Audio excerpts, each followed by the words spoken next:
Welcome back to Quick Bits. There was an arrest in the Tupac case that I talked about on the podcast, and there's lots of drama going down in food court, including Starbucks getting sued over fruit, the Texas Pete hot sauce drama gets spicy, and Mr. Beast dismisses his lawsuit over Mr. Beast Burger.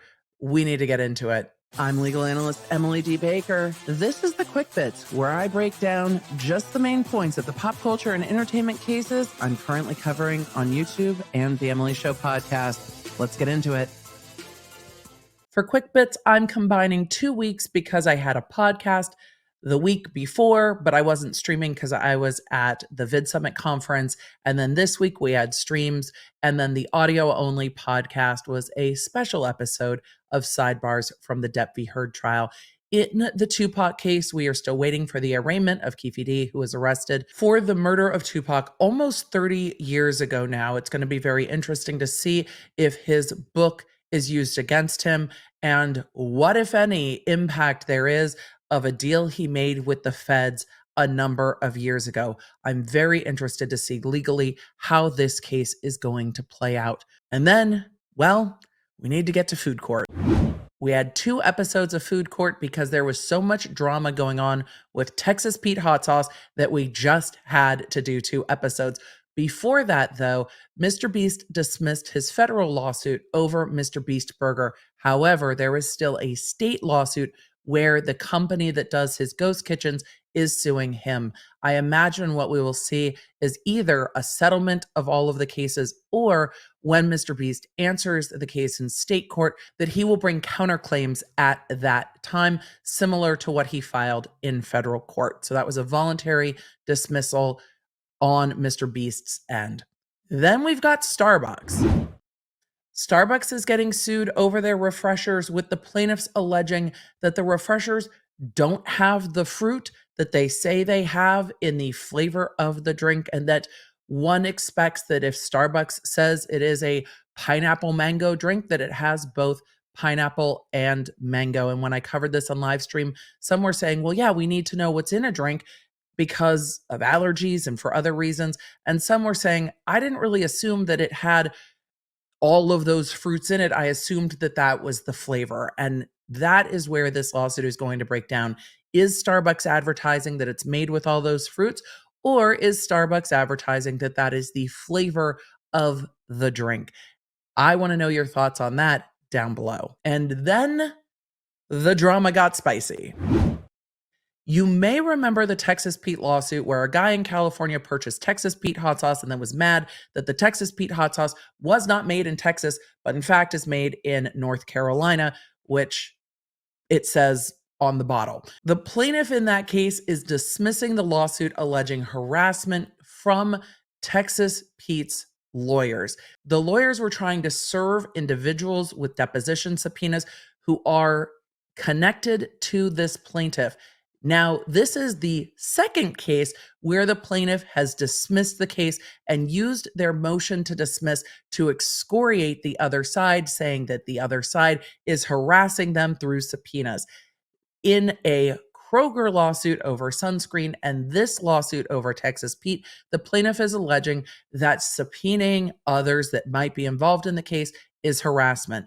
The defense in this case and the past case are alleging that the plaintiff's law firm and this particular plaintiff have an illegal arrangement for this plaintiff to bring cases. So then we had to dive into how many cases this plaintiff has brought, and there were a substantial number of them. He has brought at least 4 class action lawsuits with this same law firm. The one over Texas Pete's designation of origin, one over sunscreen being labeled as reef friendly when it does not contain reef friendly ingredients, which is something that I think should be litigated. One over Whole Foods and whether or not there was enough macaroni in the macaroni and cheese that they sell, and one over mouthwash. What we also found is that the co-plaintiff in the Whole Foods lawsuit is also the plaintiff on the Berea lawsuit. The chat has told me that it's Barilla, not Berea. I'm sorry, I grew up in Southern California. The 2 L's just sound like Berea in my brain.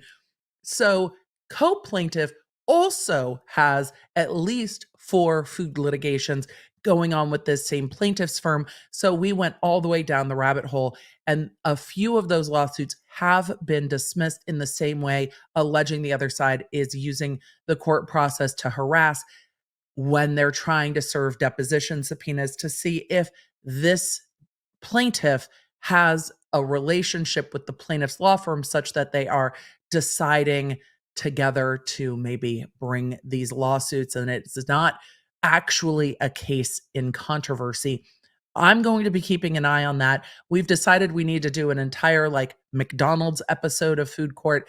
And if you're interested in the details of illegal advertising, what is the boundaries of illegal advertising? Is it really unjustly enriching corporations, or are these lawsuits really predatory? That's the conversation that we had on Thursday.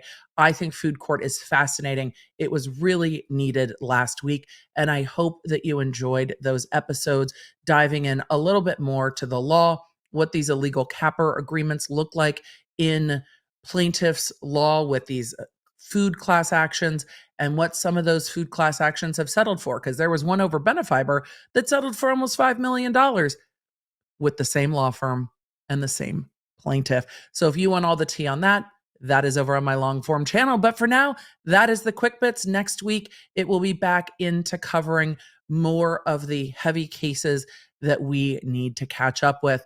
Idaho, Corey Richins, and of course, there are some updates in the 8 passengers case. So that is what's coming for you next. I will see you live on Tuesday and Thursday. And if you want to stay in the loop, don't forget lawnerdapp.com is the best way to do it. A free app in your iOS and Android app store. And you guys have been loving it. So if you haven't downloaded it yet, there's a discount in there for some new designs in the Law Nerd shop. I'm just saying, head over to the app and I will see you in the next one. Bye. For deep dives into the stories that I covered here, you can find them on my YouTube channel at The Emily D. Baker and The Emily Show podcast. I stream every Tuesday and Thursday. The podcast goes live on Wednesdays. And if you want to stay in the loop with everything I'm doing, receive the fastest notifications out there, and get more Law Nerd community, join me at lawnerdapp.com, our free app for iOS and Android.